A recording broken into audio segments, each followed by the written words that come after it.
Welcome again to Town Hall. Town Hall, where we like to discuss what we find interesting. And this, in this session, we're discussing about future of workplace, and Mm-hmm. we have this opportunity to help us navigate through that discussion. Sure, So, quickly, just set up a background to everybody, like who you are, where you're coming from. sure. Yeah. My name is Titash Neogi. I've been a tech entrepreneur now for around 10 years. Entrepreneur for 10 years, and I've been in the tech industry for 15 years now. I started my first company way back in 2010, ran that for 5 years.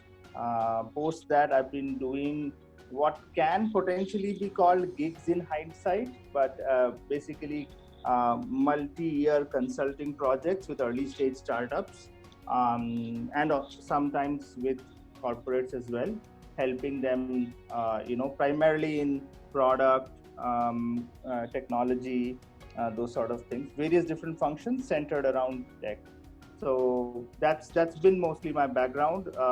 Past 1 year, or I should say 6 months, I've been focused on looking at how the future of workplace will transform. I've been a big believer now about the fact that there will be a fundamental transformation in the way workplaces are or work itself is, and so I've been looking at that industry very closely and building up or trying to build a product around that to meet those future needs.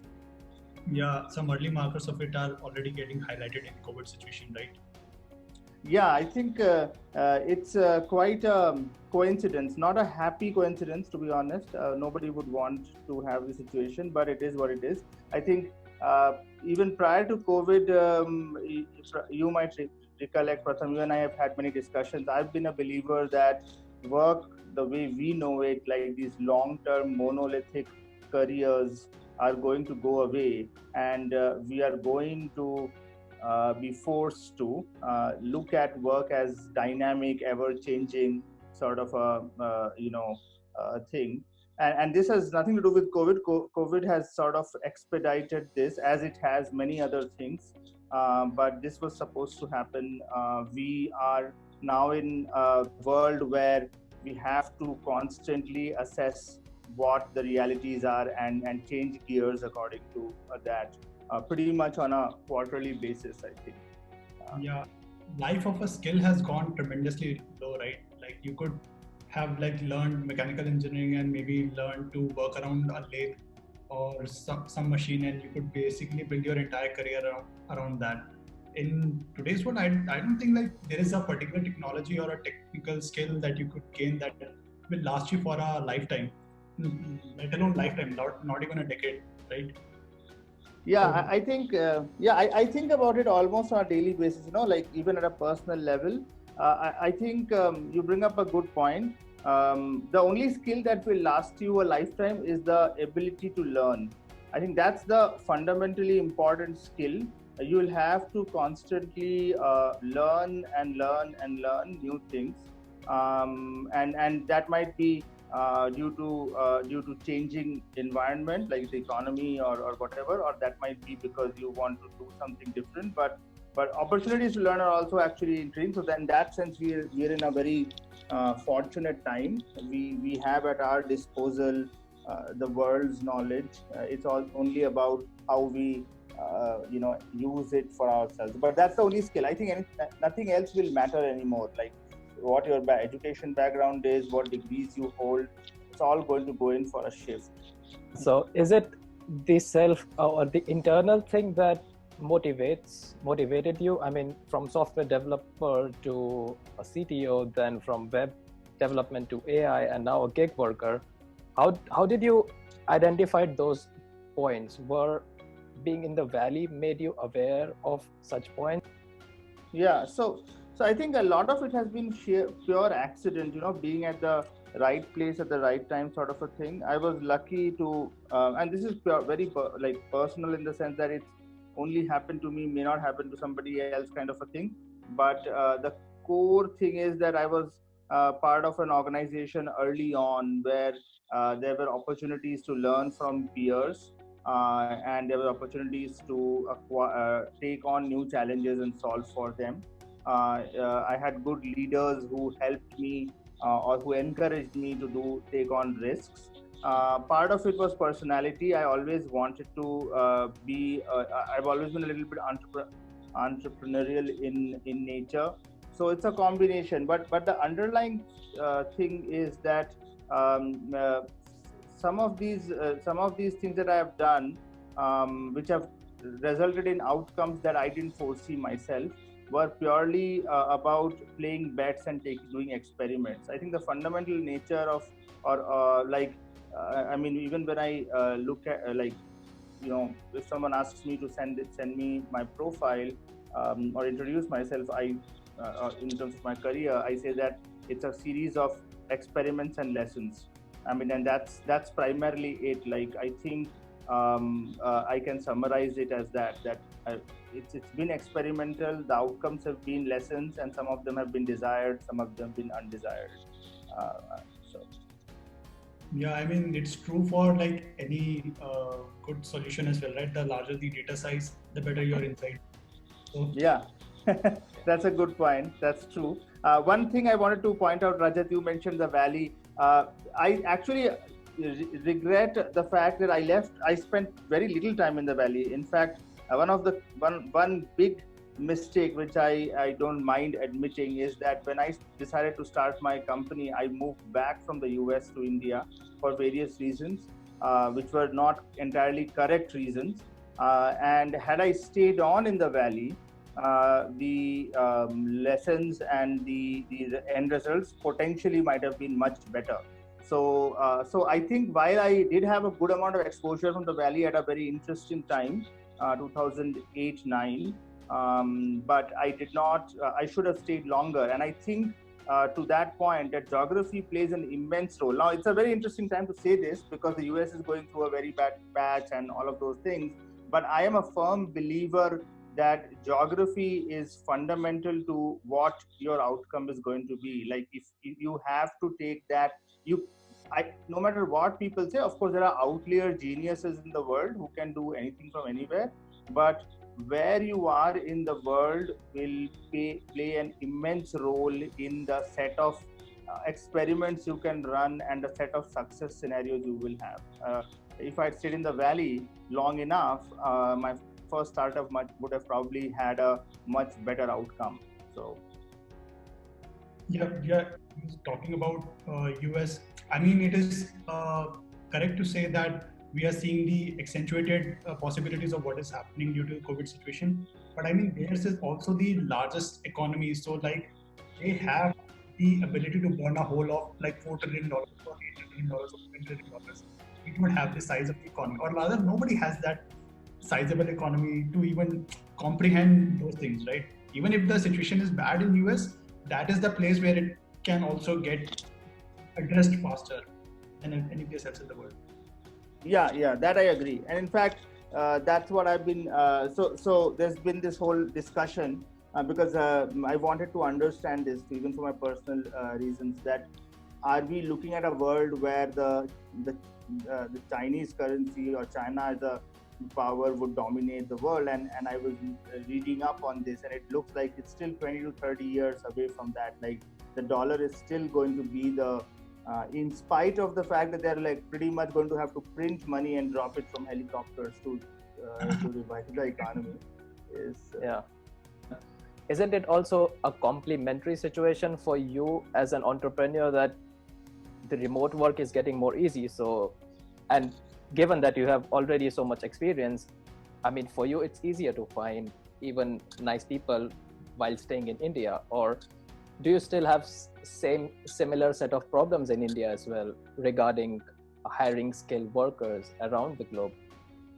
No, now the situation is very different. I think from 2008 to now, and that is also because we have a whole new bunch of people or an entire generation, so to speak, from across the world who understand what startups are, what technology-driven products are, and all that. So I think now, in terms of working with people, collaborating and doing projects, I don't think geography plays a role in that sense.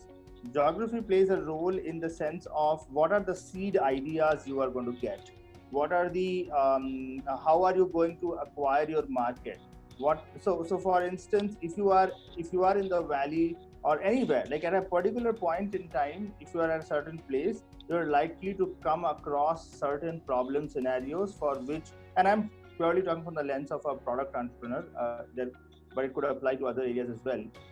You're likely to see certain problems, and you're likely to see certain potential solutions to those problems, which with the same or better skill sets, if you're not in that place, you're not even going to perceive them.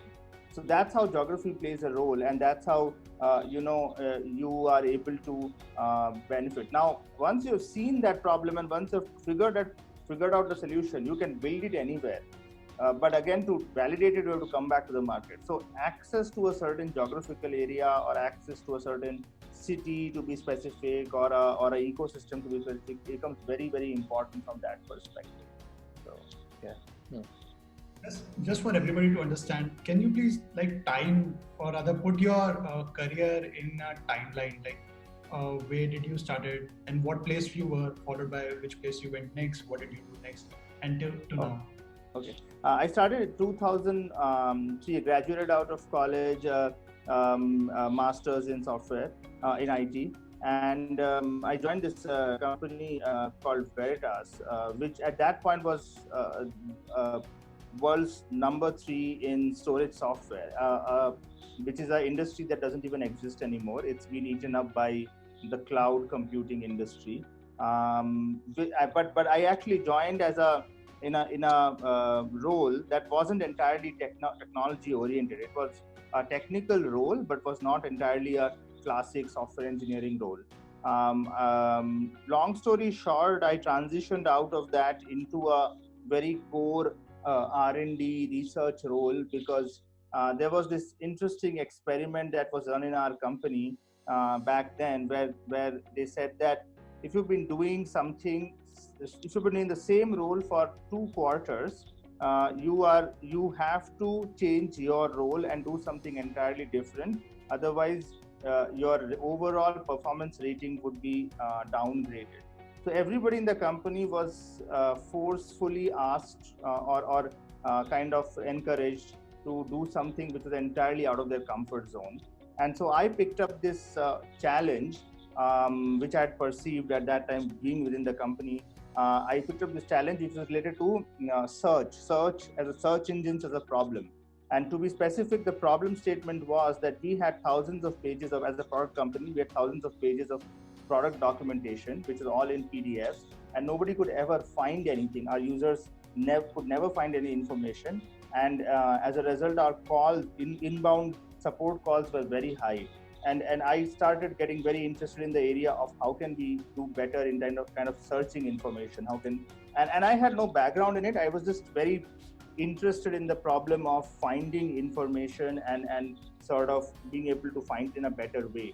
And that led me down this whole path of what it means to have semantic search and natural language processing. And this was in 2006, 7, 8, which predates this current wave of AI and NLP. But to be honest, the technologies that are being leveraged even today have been in the industry for about at least 15 odd years, and they've just kept getting better. But the body of research that has happened has been there for a while. So I started looking at semantic tagging, natural language processing, entity extraction, all those things, and came up with a prototype, piloted it within the company, got funding for it. So that was the first my first experience around intrapreneurship. Like, how do you go with an idea and pitch it to people and get some funding or backing out of it. And then this is an interesting thing, right? Because within a company, you have to navigate it in pretty much the same way as you would take a startup and go to a VC, because there are many people trying to get budgets. So you have to and there is some, of course, intra-company politics and stuff that you have to navigate, but that was all part of this thing. So anyway, I got the funding, built the team. Around that time, Veritas was taken over by Symantec. So my small team got merged with that. I moved to the US and kept working on the same thing. And while I was doing this, I came across this interesting problem that I realized I was doing a very research-oriented role. So the research-oriented role meant I was digging up a lot of information, and then I had other people in the team who were also digging up a lot of information, and often we were all looking at the same information all over again. And I realized there's a certain inefficiency in information discovery. So I started thinking maybe there's a product here which can be built about optimizing a classic knowledge management product. Like if 5 people are in a group and they're all doing some research, and if there is probably 35-40% overlap in that. So how do you kind of ensure that that doesn't happen? How do you achieve efficiency there? And that was where my product idea for the startup that I was eventually going to build in 2009 took seed. And again, jumping a couple of years ahead, in the US, I happened to run into a couple of people who were interested in my product idea. They asked, so that was a shift in late 2009. I was able to pitch this idea to people. They found it interesting. This is the era that a lot of these interesting companies like Pinterest and Evernote, all of these were getting born in rapid speed in the Valley. So the idea resonated to people. They were willing to fund me. That was when I decided to come back to India and build it.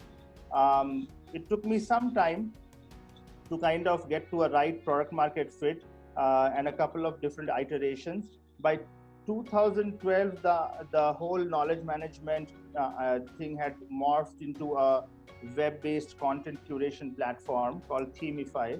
And the idea eventually was that you have the web's information at your disposal, and if you wanted to do some research, how do you curate that information in a meaningful way?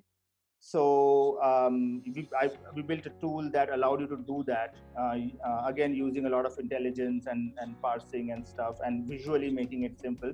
And we ran it for 5 years.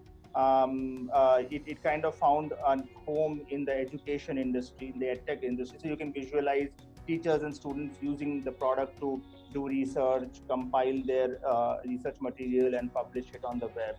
So we had monetization challenges with it, to be honest. Eventually, that was where we kind of had to sort of look for an acquisition, because with any edtech product, and it's interesting now because suddenly there's this wave of everybody wanting to launch, go online in terms of learning.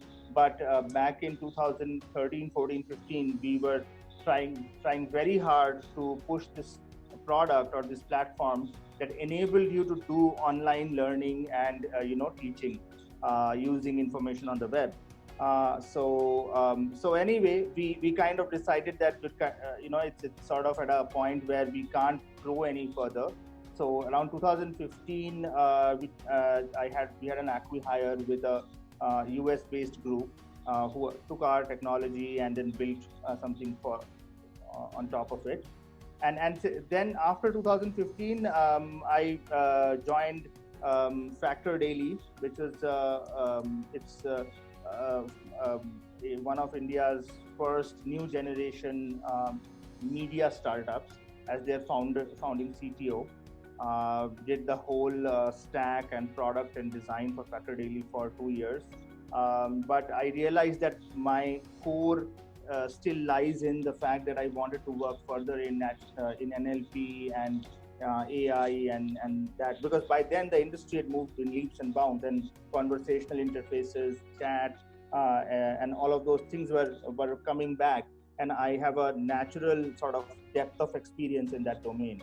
So I exited Factor Daily about a year and a half later, 2017, and started a company called Contiki Labs, based out of Bangalore. And the idea behind Contiki Labs was to build a platform that helped people who wanted to build chatbots to have a content management system. So the whole idea, the whole thesis behind Contiki Labs was that if you are going to have conversational AI, you need to have a content management system for conversational AI.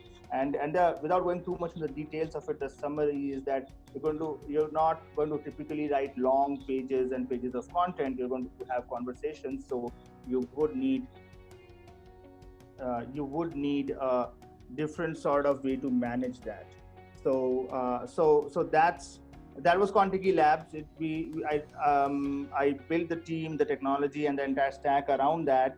And then into 2018, I got an opportunity to move to Canada because Contiki Labs was in partnership with another group, and we decided to part ways because they had a different vision for the company.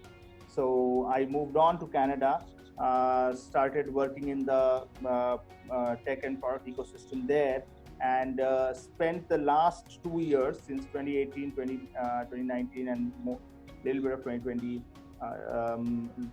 building a totally different domain, though, building a fintech lending platform in the travel domain. So that's been sort of the the journey. I mean, recently this investment company called ARK Invest were like very much they came out with a research study where they say that the cost of training AI is reducing 50 times more than the pace of Moore's law. That is approximately like 200 times, I think, in 2 years or something like that. Right. So what does this mean to you? Like, what do you make out of it? And if you could throw some light on the subject. I think that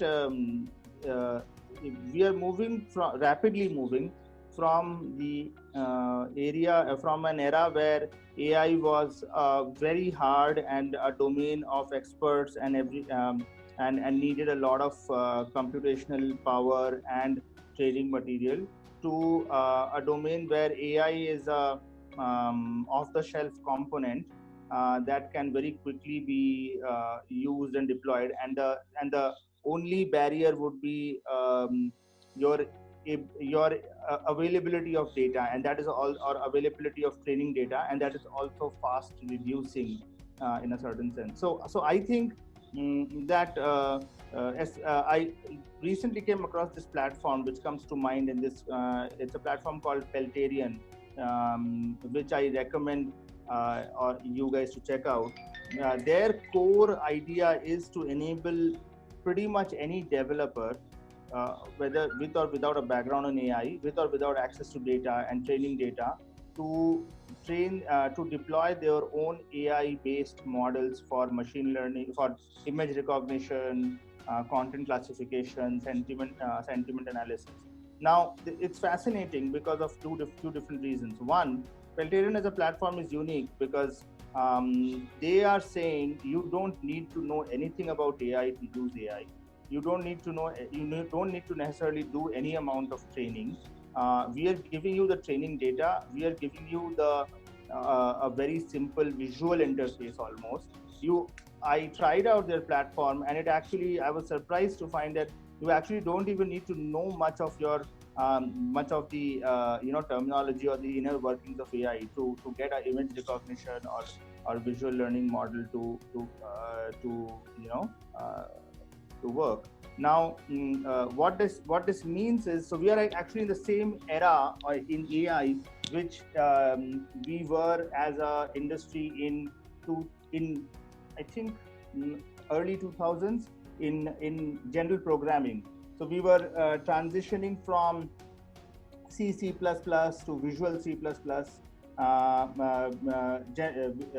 and other higher level languages which were much more visual and much more easy to sort of work in. And you didn't need to know much of machine learning or assembly or even C, and that has become what that has meant is a mushrooming of engineering talent who is who doesn't necessarily need to be very hardcore or this thing. So I think that's the direction we're going with AI. We're going to have less requirement for data scientists or AI engineers. We're going to have more of people with application mindset or people with a business mindset who can who also have a technology background, who can quickly put together solutions.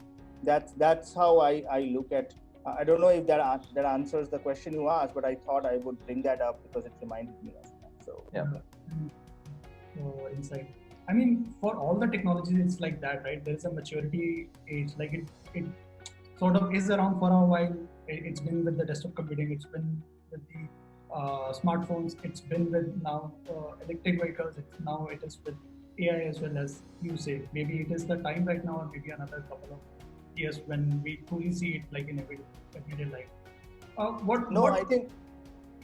I think COVID will expedite this. So this has been a watershed event in that sense, I think, because it's forcing all of us. I mean, I am actually thinking about it pretty much on a daily basis. The requirement to have information on your fingertips is now amplified. I tweeted out this a couple of days back or weeks back, that we are now living in a world where all of us, even average individuals, will need to have much more information access. Now that means two things. One is that, of course, you need to have journalism or reporting, but you also need to have something or someone break that down into actionable insights, which means that the earlier you get actionable insights, the better you will modify your decisions. So I'll take a simple example. I was supposed to fly out in January. January 30th, I was supposed to fly to the US for a couple of weeks or a month, I think. And I started getting these news from Wuhan and everything, and then I immediately canceled my trip or postponed it. Now it was a big dilemma for me, and I took a leap of faith, and I did that. A lot of people didn't do it, traveled and suffered.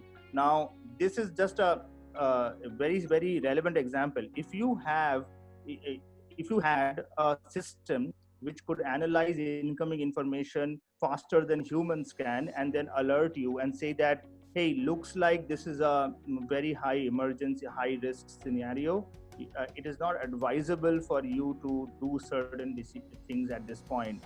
I think we are heading into a world where a lot of people will realize this, and the answer to this is to deploy AI driven systems in everyday life.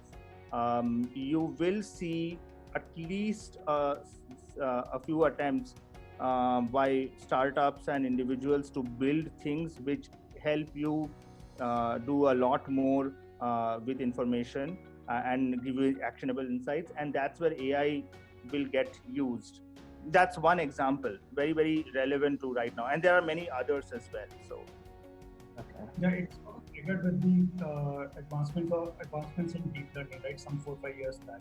Just to give everybody a sort of a top-down view, what is a TensorFlow versus a PyTorch versus OpenAI versus neural networks? Just overview, so that we also have a better command on how to basically comprehend these terms. Yeah, okay. So they're all, what you mentioned, they're all very different things. They're not comparable entities. So OpenAI is a company, I don't know if I think they're a not-for-profit company funded by Elon Musk and others, whose mission is to provide deep learning models for everyday access to people. The easiest I can liken that OpenAI's mission is to probably, think of an organization that is providing certain things for free for people to use, because it knows that there has to be a level playing field for everybody as far as AI is concerned. Now, so OpenAI is that, since you brought that up, and now the general domain of artificial intelligence gets often divided into deep learning, machine learning. Deep learning being the area where you have a lot of data and you apply certain, and I'm oversimplifying this just for the sake of discussion, and you apply certain primarily mathematics. You take the data, you apply certain mathematics, and you get a model the model is nothing but a set of numbers. It's a think of the model as a huge matrix with weights in it. Basically the machine is trained to look at that model and then take decisions based on that.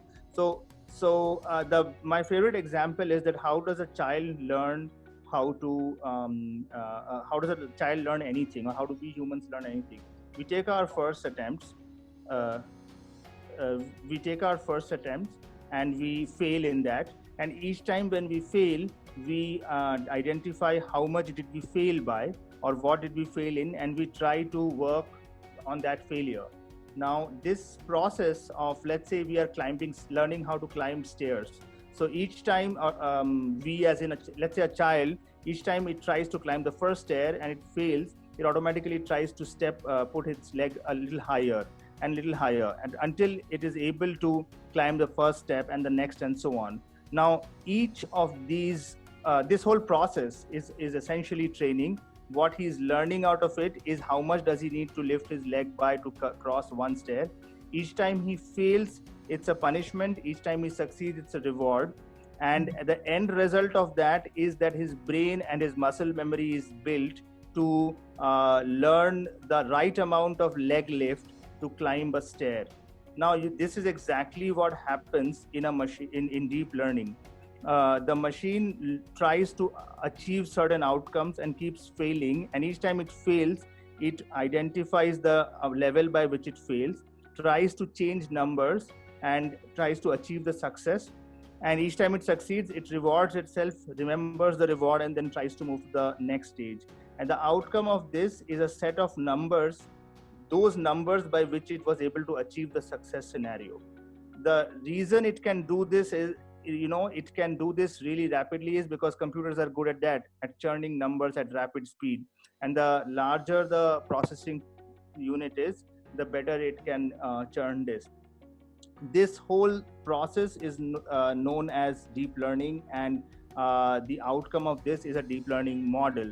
And what PyTorch or Keras or TensorFlow are vaguely comparable, not exactly, but vaguely comparable tools for achieving the process of building these models. So the question becomes that how do you tell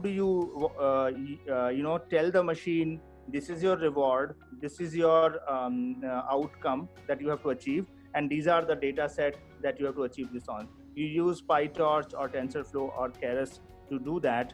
They are all fairly comparable, give or take, and the outcome of each of them at the end is a set of weights or a set of numbers, so to speak, which you can then plug into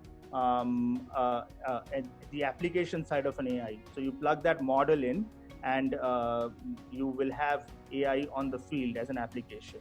What OpenAI does, coming back to what I started, is that it does it at scale. So OpenAI has built a whole bunch of these at-scale models, which normal people with normal resources will not be able to build. And there are multiple reasons why they have done this. One is, of course, to demonstrate capability, and it is their mission, it is to do that because they've pulled in resources.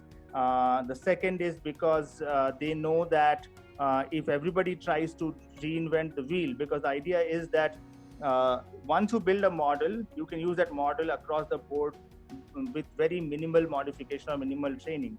So OpenAI has done that. It has built models at scale. My most favorite one being GPT-2, which is basically a general, it's a model that has been built by crawling several billion Wikipedia and web pages to be able to have an AI that can write a story on its own given a context sentence. I play with it a lot because it's fascinating to look at.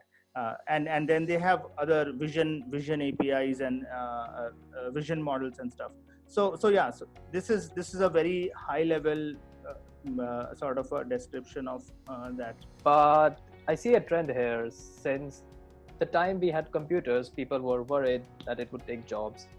And now that we have AI, people are still worried that it would take jobs. So as a migrant worker in a car company, I would be really scared right now, because that's the future we are heading. So how are we as a society tackling those problems? Are we capable of doing that? Or So actually, this is a good point. I really appreciate that you brought this up.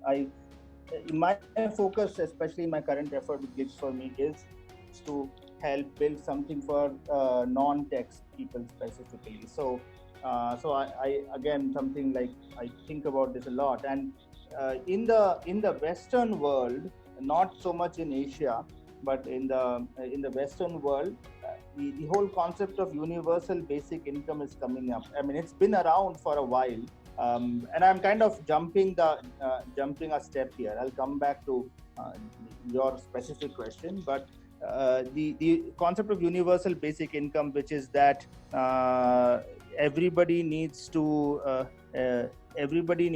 have a certain fixed amount of income, and they can do a certain like they're then free to do whatever they like or whatever they're passionate about, because the sum total of state or social welfare will take care of them. Now, this has been debated, experimented for the last several years. There are pros and cons. There are complexities. It is not as simple.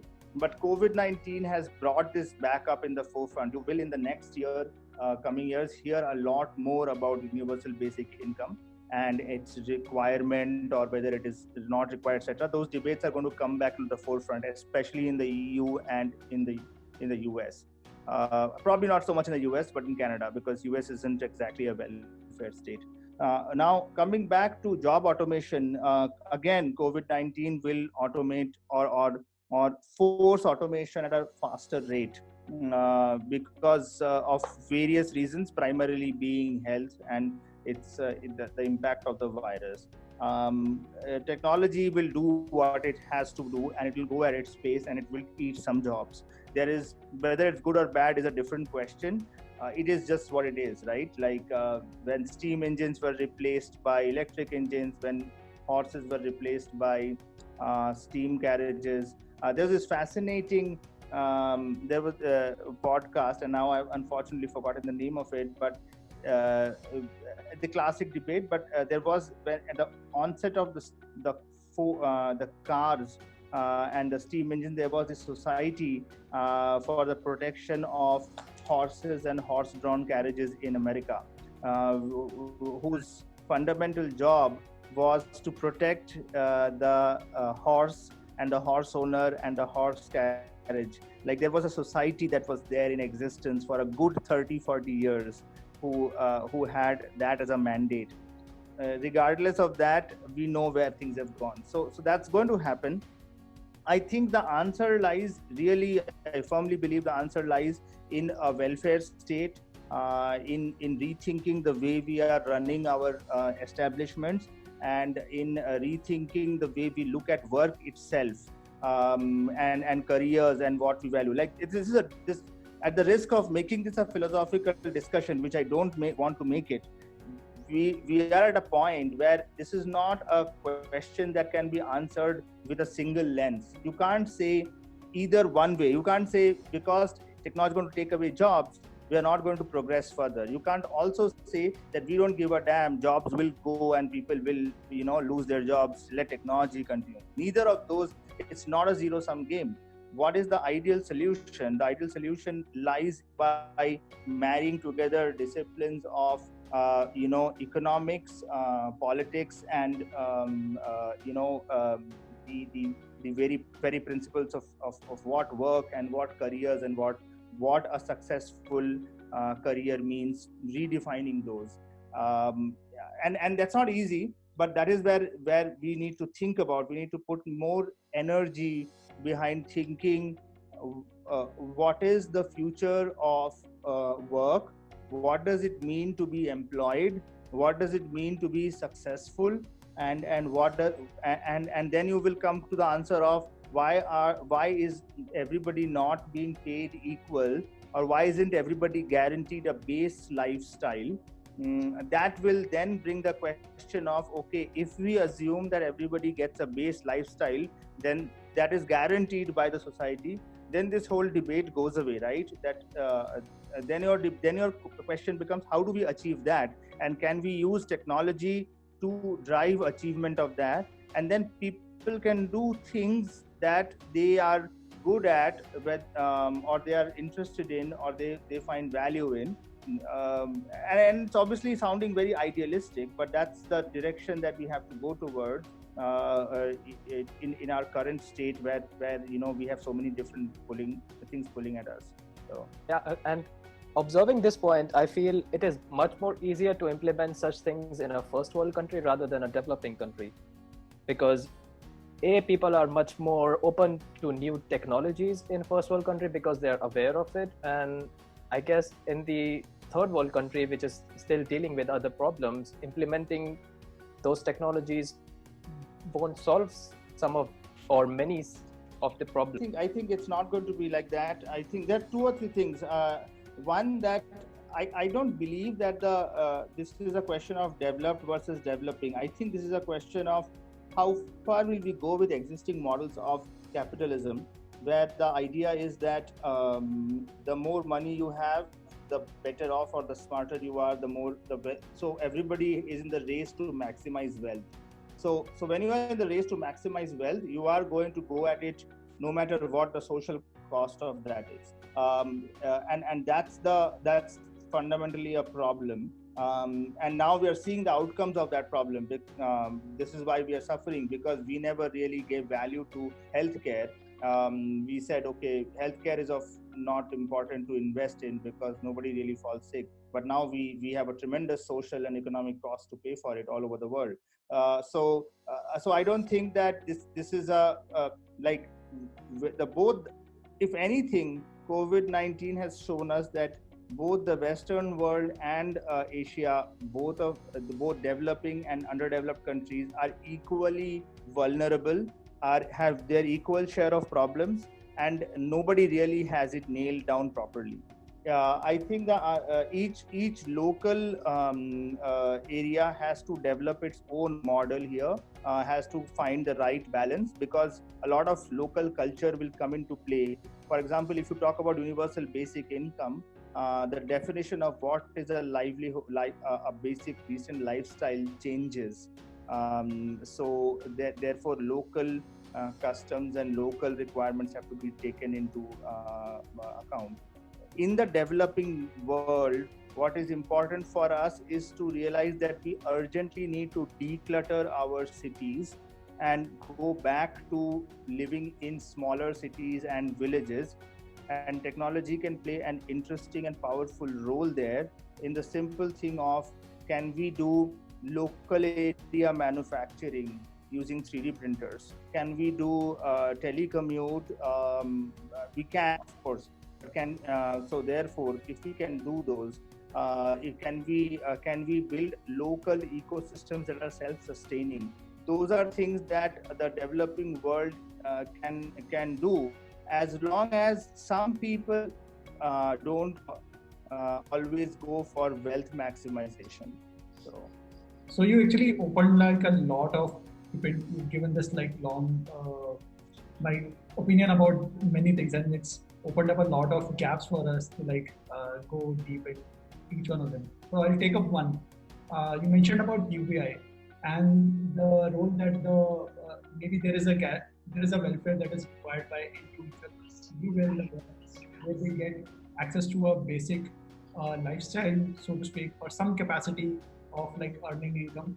But don't you think that as soon as we do that, we are raising an important question, that we are moving from a capitalistic society to a socialistic society, where we are dependent upon the government to give out those welfare, so to speak, instead of a free market economy where people earn their wages. I mean, there is definitely a bargain that we are striking, and there is a definite problem that is there that needs to be addressed first. But this will basically change the fabric of society as such, right? Let's take US as an example. Like, that is the prime example of a capitalistic, consumer-driven, individualistic, identity-oriented society, and all of a sudden allowing a government to have a lot of say. I mean, when you give out money like in pockets, automatically there is a vote that you have taken in that life of that person, right? So in basic, a lot of accountability is changing. What do you make of it? Yeah, all good points, and I think that's already happening, right? Like at this point in time, of all the places, the US is the is literally handing out cash to people to survive. And if they the my sense is that existing capitalism is going to my favorite phrase in this is that shareholder capitalism is going to morph or change or be forced to change to stakeholder capitalism, which basically means that existing capitalist forces will be it will be compulsory for them to take into account that unless the society has a certain well-being, they are not going to succeed. They've hit the end of the road as far as the existing model of capitalism is concerned. Now, I'm not presumptuous enough to say that this is the formula. It's a simple formula that stop this and then go to a simple, universal basic income model. It's not as simple, and it's not as uncomplicated. But I firmly believe that we first need to have a discussion. Like, we need to acknowledge that we are already doing this, where we are giving out welfare to people, we are giving out aid to people. We need to change that model, and we need to stop saying when there is a crisis we will give people certain things. We need to change that model and say we will do this on a regular basis because this is what we believe in. And once we do that, we need to recalculate the dynamics of everything that our social and economic system is based on. This is a fundamental mental shift, and this is going to happen. I'll tell you why. COVID-19 is neither the first nor the only sort of impact that we're going to see. We're going to see many such extinction level events, if not to over dramatize it, but in the next few. Sorry, you were saying something, Pratham? Just commenting, like maybe in a shorter intervals, not like essentially. Yeah, exactly. Now, once that happens, repeatedly, when state has to come in and start bailing people out, and that becomes a very frequent event, you're going to be forced to rethink the model of how do we bail people out, right? And then you're going to say that if we're bailing people out, we might as well make that a norm, of so to speak, and give people a certain amount of money at a regular interval. And then you're going to start saying, okay, if you're doing this, does it make sense to have the existing model of capitalism? How do we rewire that? There is going to be a lot of conflict and push and pull. I'm not saying it's going to happen overnight, but this is the direction. And the thing is, the sooner we accept that direction, the better it is. Because if we don't accept it, like I was reading this very interesting interview this morning, that the coronavirus that is currently hitting us was discovered in a cave near Wuhan in 2015, and it was written about by a scientist. Wrote a paper that, look, there is a virus. It is a virus that is not known. It's a kind of coronavirus that's not known to us yet, but it is there. And the scientist wrote the paper and left it, and nobody did anything. Normally, what should have happened ideally is that once that was flagged, there should have been a system in place that said, okay, let's pick up this virus and start working on an antivirus or a vaccine for it right away, so that the moment it hits us, we are ready. Had we done that, we would. So the point I'm trying to make is there is tremendous research across different disciplines that scientists are doing for new models of the world, new economic systems, new ways of healthcare. We are not paying attention to it, and we are learning only by making mistakes. That's very expensive. And that's what I'm trying to say, that we need to have more discussions around not work in isolation, not technology in isolation, not healthcare in isolation, but holistically saying that what is the whole universe of our modern social existence, and how do we rewire that? That's my fundamental premise.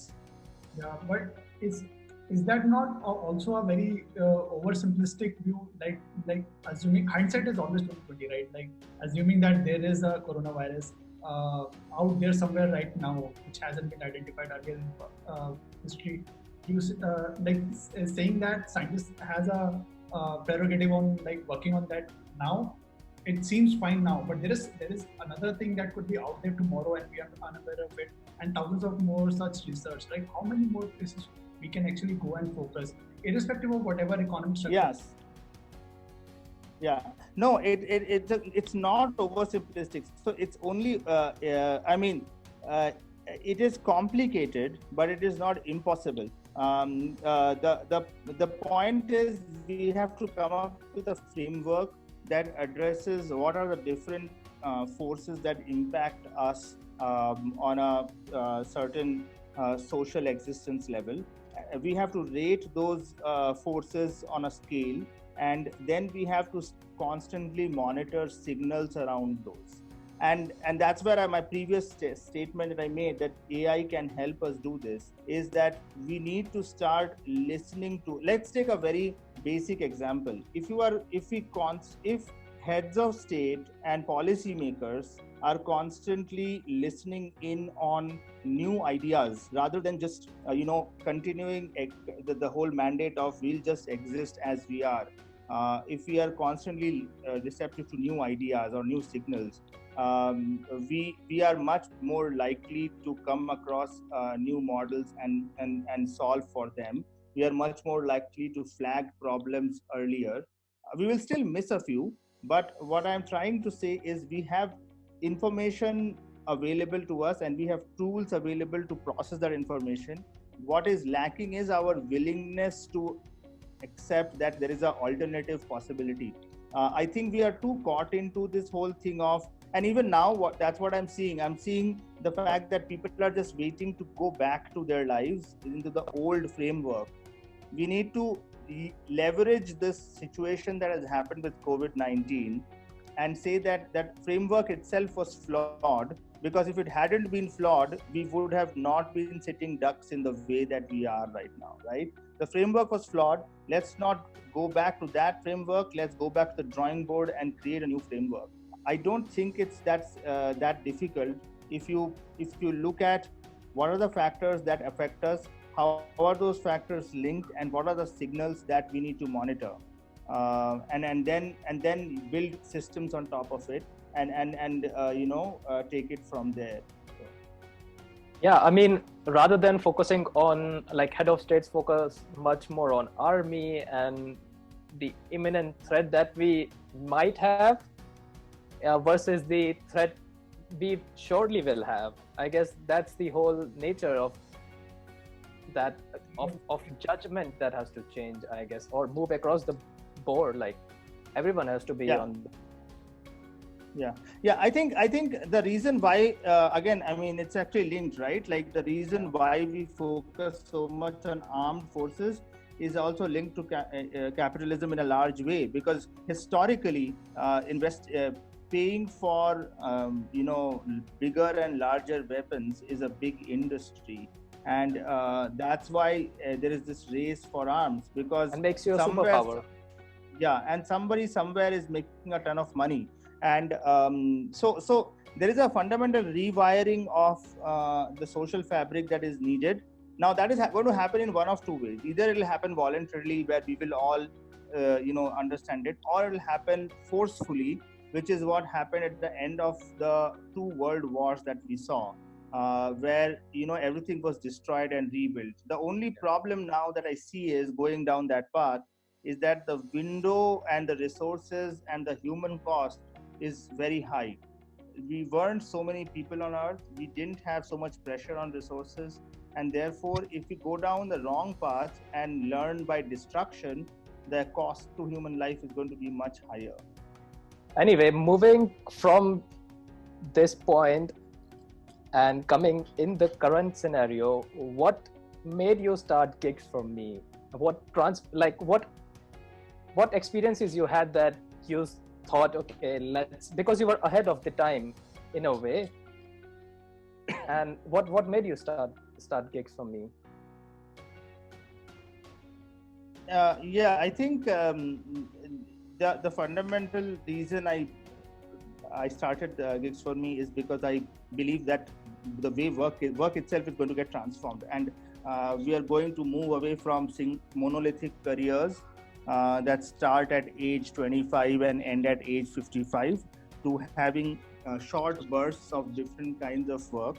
And what I want to is this problem statement that if you are if you are a certain kind of professional today, how do you transform yourself into a different kind of professional, much at the speed of like changes that are happening. So the platform is supposed to help you do that.